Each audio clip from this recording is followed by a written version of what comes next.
తెలంగాణలో ఆర్టీసీ ఉద్యోగులు ధర్నా చేస్తారు. చెయ్యండి, అది మీ హక్కు. కానీ ఆత్మహత్యలు చేసుకోకూడదు. ఎన్ని సమస్యలున్నా పోరాడి కొట్లాడి సాధించవచ్చు. ఇలా పోరాడి కొట్లాడే కదా తెలంగాణ సాధించుకున్నాం. అంతకన్నా పెద్ద మీకు సమస్యలున్నాయా? అసలు మీరు నిజంగా గతంలోనే గొప్ప గొప్ప మేధావులు చెప్పారు. తెలంగాణ అనే పదాన్ని రాజకీయంగా వాడుకుంటారు. తెలంగాణ అనే గడ్డను వాళ్ళ ప్రయోజనాల కోసం వాడుకుంటారు అని చెప్పి గతంలోనే చెప్పారు. అదే జరుగుతుంది.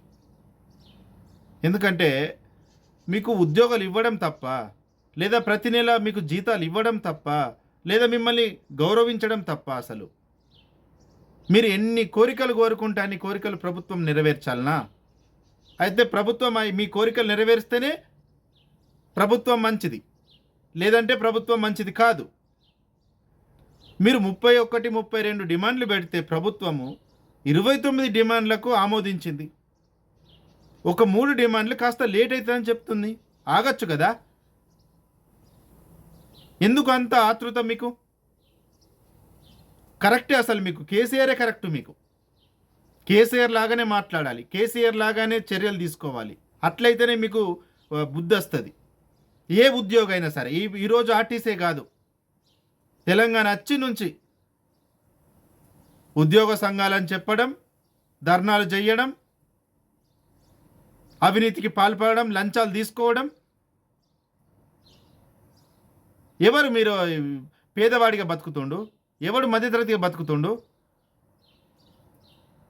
ప్రభుత్వాలకు కూడా బుద్ధి ఉండాలి. అది రాష్ట్ర ప్రభుత్వం కానీ కేంద్ర ప్రభుత్వం కానీ. బుద్ధి లేని ప్రభుత్వాలారా, ఇకనైనా అన్ని వ్యవస్థలను ప్రక్షాళన చెయ్యండి. అప్పుడైతేనే అసలు వాస్తవాలు ప్రజలకు తెలుస్తాయి.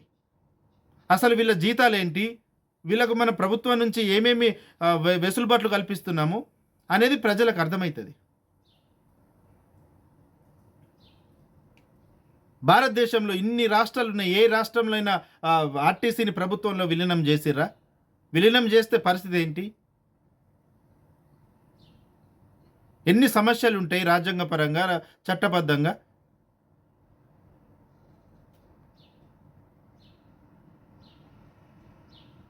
ఆర్టీసీ వాళ్ళు అంటారు, అంగన్వాడీ వాళ్ళు అంటారు, ఎలక్ట్రిసిటీ డిపార్ట్మెంట్ అంటారు. ఇట్లా ప్రతి ఒక్క డిపార్ట్మెంటు ధర్నా చేయాలి.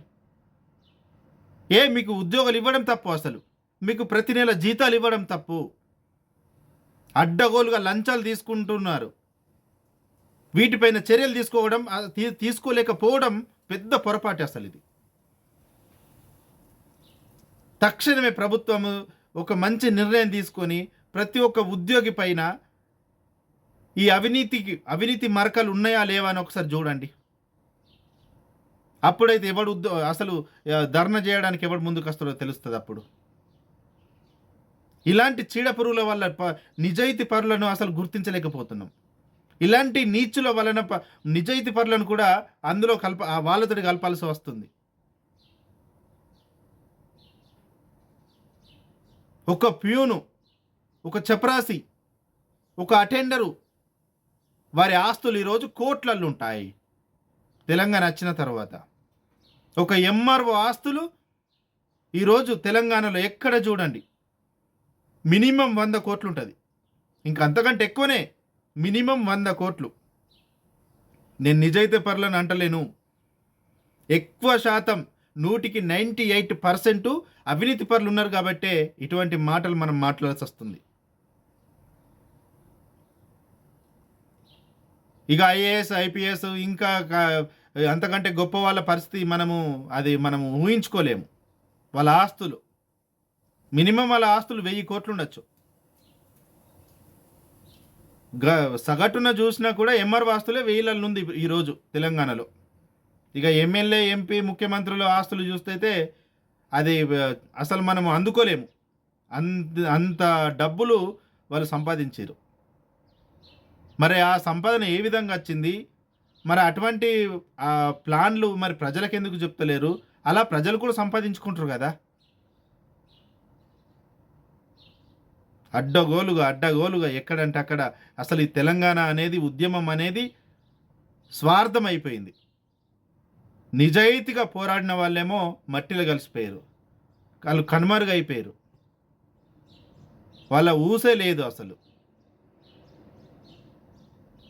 కానీ ఈరోజు దురదృష్టం ఏంటంటే వీళ్ళకి ఉద్యోగాలు ఇచ్చి ప్రతి నెల జీతాలు ఇస్తూ వాళ్ళను మంచిగా గౌరవిస్తే కూడా ఏమేమి ఏది కోరుకుంటే వాటికి వాళ్ళు లొంగిపోతారు. ప్రభుత్వం ప్రజలు కూడా మమ్మల్నే కరెక్ట్ అంటున్నారు అని చెప్పి మా వల్లనే ప్రభుత్వాలు మారతాయని అనుకొని అడ్డగోలుగా ధర్నాలు చేయడం, ప్రజలను ఇబ్బంది పెట్టడం,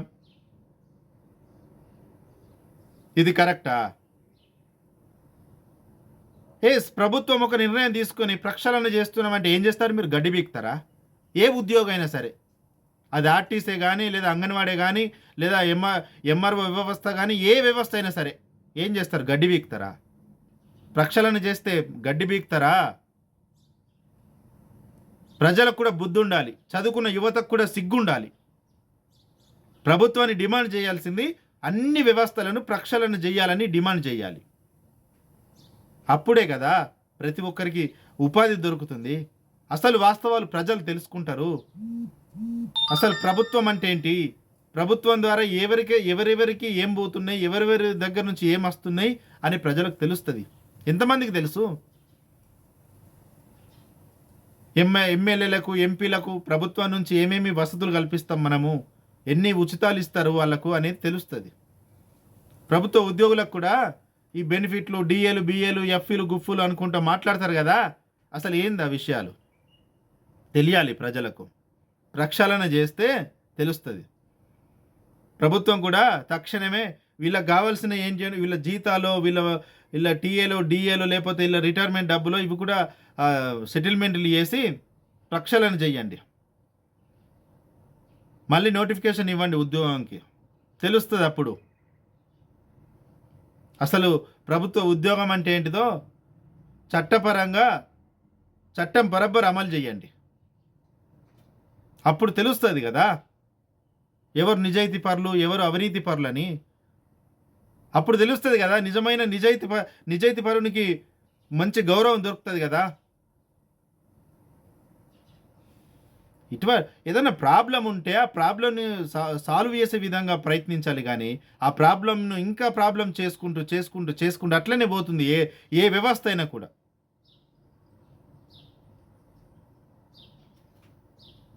దయచేసి ప్రజలు ఆలోచించండి.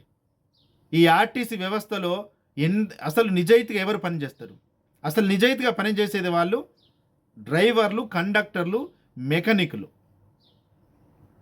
అక్కడ ఆ బస్ స్టాండ్లో, డిపోలో, లేదా అంటే అక్కడ ఉన్న ఆ సిబ్బంది, ఆ సాఫ్ సఫాయి చేసే సిబ్బంది, వీళ్ళు కదా పనిచేసే వాళ్ళు. వీళ్ళు ఎంతమంది ఉన్నారు? వీళ్ళ మీద ఈ ఏసీ రూములలో కూర్చుండి ఆర్డర్లు ఇచ్చేవారు ఎంతమంది ఉన్నారు? ఒకసారి చూడండి. ఈరోజు ధర్నా చేస్తున్న వాళ్ళు కూడా మీ డిమాండ్లలో నిజాయితీ ఉంటే, మీరు నిజాయితీ పరులు అయితే మీరు చేయాల్సిన డిమాండ్ ఏంటి? ఆర్టీసీని ప్రభుత్వంలో విలీనం చేయడం కాదు. మీరు చేయాల్సిన నిజమైన డిమాండ్, అసలైన డిమాండ్ ఏంటంటే మొత్తం ఆర్టీసీ వ్యవస్థను, డ్రైవరు, కండక్టరు, మెకానిక్ వ్యవస్థ, అక్కడ సాఫ్ సఫాయి చేసే వీళ్ళందరికీ హక్కు కల్పించాలి. వీళ్ళకు ఈ ఆర్టీసీ వ్యవస్థను హ్యాండ్ ఓవర్ చేయాలి. అప్పుడు తెలుస్తుంది కదా అసలు పని చేసేవారు ఎవరు, ఈ సంస్థను కాపాడుతున్నది ఎవరని. ఏసీ రూములలో కూర్చునేవాడు ఈ సంస్థను కాపాడుతుండా, లేదా ఈ రోడ్డు మీద ఈ బస్సును నడిపేవాడు, కండక్టర్గా పనిచేసేవాడు, ఆ సాఫ్ సఫాయి చేసేవాళ్ళు, ఆ మెకానిక్లు కానీ వీళ్ళు నడిపిస్తారు ఈ సంస్థనని తెలుస్తుంది. ఇది కదా మీరు చేయాల్సిన డిమాండు. ప్రభుత్వం కూడా ఆలోచించాలి కదా. ప్రభుత్వం కూడా బుద్ధి లేదు. మేము ఎలక్ట్రికల్ బస్సులు తెస్తున్నాము, లేదా కేంద్రము ఇది, రాష్ట్రము అది, అవన్నీ వేస్ట్ ముచ్చట్లు. ప్రాబ్లంను సాల్వ్ చేయాలంటే ప్రక్షాళనే కరెక్టు. ఆర్టీసీ బాగుపడాలన్నా, ప్రజలకు అన్ని గ్రామాలకు బస్సు వెళ్ళాలన్నా, అన్ని వసతులు కల్పించాలన్నా ఈ డ్రైవరు, కండక్టరు, మెకానిక్, అక్కడున్న సిబ్బందిని, వీళ్ళకు మాత్రమే ఈ ఆర్టీసీని మనము అటాచ్ చేస్తే ఖచ్చితంగా